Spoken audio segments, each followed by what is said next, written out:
Okay, let's continue our topic. The next topic is thermal expansion. We already discussed on heating. Metal gets heated. Certain metals with low melting points get melted on heating. But certain with a high melting point expand on heating. Let's do this experiment. Fix two aluminium plates in between an electric circuit as shown in the figure. What do you observe? Why does the bulb glow? Why do the sheets come into contact with each other on heating? The aluminium sheets get heated up and expand. The circuit is completed and the bulb glows. Then put out the flame and allow the sheets to cool. What do you observe now? Why does the bulb stop glowing? On cooling, it becomes an open circuit. That is thermal expansion. The substance expands on heating and contract on cooling. It is called thermal expansion. The thermal expansion is in liquid also.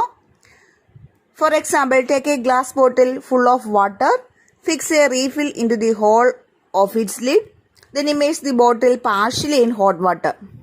Then water comes out of the bottle.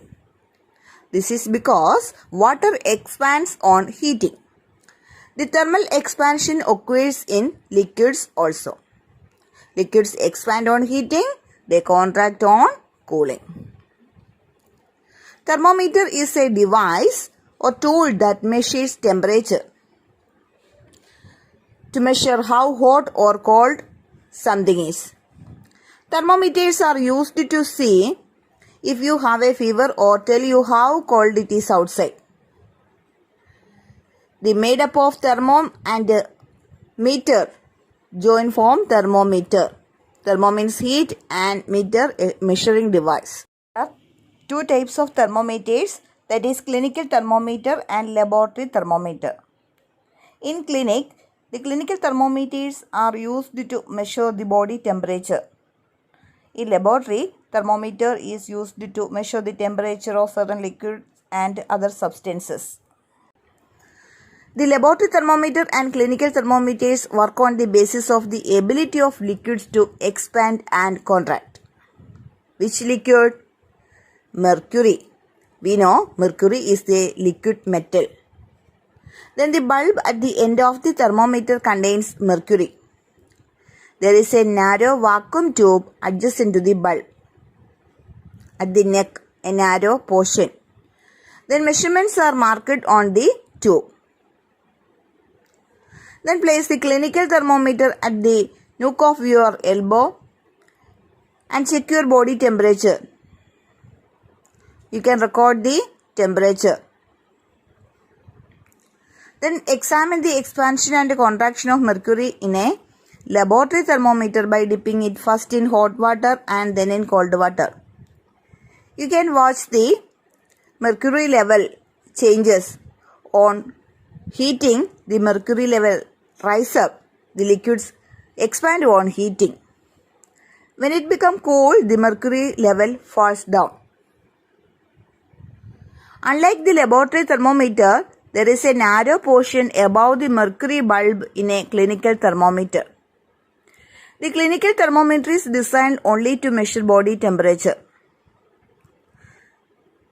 Because when the laboratory thermometer is used to measure body temperature, whenever it is replaced from our body, it shows a sudden change in temperature measure.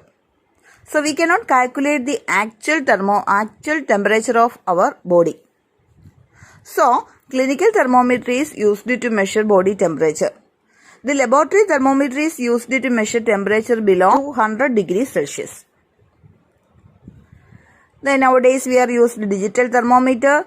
Digital thermometers are temperature sensing instruments that are easily portable, have a permanent probes and a convenient digital display. The way a digital thermometer works depends upon its type of sensor. Sensor types include resistance temperature detector or RTD, then thermocouples and thermistor. That is difference between clinical thermometer and laboratory thermometer. The clinical thermometer cannot be used to measure the laboratory purposes because it can be measured up to a lower temperature, about 100 degrees Fahrenheit or 39 degrees Celsius approximately. Then thermal expansion gases. Fix a tube in the lid of a glass bottle. Then immerse the free end of the tube in water. Place the bottle in hot water. Then we can notice the bubbles come out through the water. This is because air expands on heating, that is the thermal expansion occurs in gases also. Means gases expands on heating and contract on cooling. Then what about the thermal expansion in daily life? Explain the following situations on the basis of thermal expansion. Air holes are made near the ceiling in rooms. The long bridges are constructed as different spans. Hot water is poured in order to separate two glass plates that are stuck together. This is because on heating air expands and rise up. So air holes to escape air are made near the ceiling in room. The long bridges are constructed as different spans. This is because on heating the spans also expand. In order to avoid the pressure difference, the long bridges are constructed as different spans. Whenever the glass plate is dipped in hot water, it expands and we can separate two glass plates easily. We know wind is the motion of air from high pressure region to low pressure region. On heating, air expands and pressure decreases. That is the reason behind sea breeze and land breeze. At daytime, the sun warms the land and water surface on earth. Which surface heats faster? Which cools faster? Land surfaces warm up rapidly or faster when the air is warm. They also cool rapidly when the temperature becomes lower. That is the peculiarity of land. But large bodies of water, such as the ocean, change temperature more slowly. They get heated slowly and they get cooled slowly. Then places near these bodies of water, such as the sea coast or islands, have milder winters and cooler summers because of water surfaces nearby. Then the evaporation of moisture from ocean surface release heat. Then what is sea and land breeze? During daytime, land gets hotter than water and air over it rises faster than over water because of low pressure. Then water stays cooler and air over it sinks. That is high pressure. Then the air from high pressure region to lower pressure region. Then land breeze, it is during night time. Then water maintains its warmth and the air rises faster than over land. That is low pressure region. Now the low pressure region is above the water bodies. Then land loses its quick and air over it sinks. That is high pressure region. Okay, it's demonstrated in this figure. This is the reason behind sea breeze and land breeze. Sea breeze occurs during daytime and land breeze occurs during night time. Earth is divided into three zones: the torrid zone, temperate zone and frigid zone, each on either side of the equatorial region. Then on the two sides of the equatorial region, there are torrid zone, then temperate zone and polar frigid zone. We know the sun rays fall vertically on the equatorial region. These regions are hotter. So, the hot air rises up in this equatorial region. Then become the low pressure area. Then what happens? Then what about the direction of wind? When the rays of sun fall vertically on the equatorial region, what happens? In temperate zone, comparatively less hot air. Then wind flow from this region to equatorial region. Then hot air rises up. Then why does the wind blow from north and south to the equatorial region? Then how does the wind become useful to us? The air moves from high pressure region to low pressure region. So, the equatorial region, in equatorial region, the air gets heated and rises up.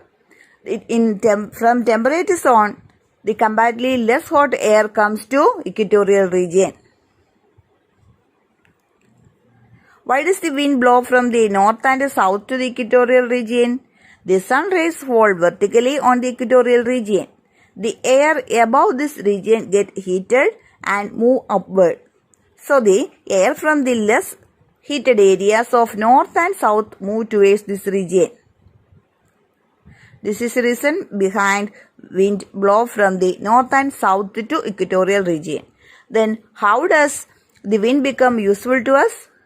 The wind helps to regulate the temperature of a region. They attract the rain clouds and avail us the monsoon season. But this may cause several problems. When there is strong wind, rain and lightning, we have to take some precautions such as do not stand under tall and isolated trees. Then if you are traveling, stop and take shelter in a safe place. Take precaution for foreseeing the chance of electric cables that's breaking and falling down. Do not stay inside weak buildings. Then if you happen to be in a lake, get to the shore immediately and take shelter in a safe place. Okay, these are all about the heat and heat variations. Let's do the exercise activities. First question, at which places land breeze and sea breeze felt strongly? We already discussed it's in coastal areas. Then second question, at noon, water in the deeper areas of a pond is cooler than that at the top. Why? The pond is shallow. Then the heat that reaches the bottom is transmitted to soil. Sun rays do not pass through water. Then water does not transmit heat from top to bottom. Answer, water does not transmit heat from top to bottom. The heat rays transmitted due to convection from bottom to top. Isn't it? So the answer, water does not transmit heat from top to bottom. Then third question, hold your palm above and on the sides of a candle flame. Where do you experience more heat? Why? The more heat is felt at the top portion because of due to the both convection and radiation. On the side of the flame, there is only heat due to radiation. So, we experience more heat at the top side or above the candle flame. Then fourth question, observe the figure. What changes should be observed on place a lighted kettle below a cup? It's because on heating, the air expands. Okay, then it becomes the low pressure region. Then the high pressure air enters into that region and it exerts a push on that cup. So it rises up. Then fifth question, didn't you observe the figure? Which are the ways in which heat is transferred? Record your answer in the numbered portion. First position denote the water molecules. So the heat conduction is by convection. The second number, it's a solid portion. So it must be conduction. The third number, it's by radiation. Okay, write all this in your science diary.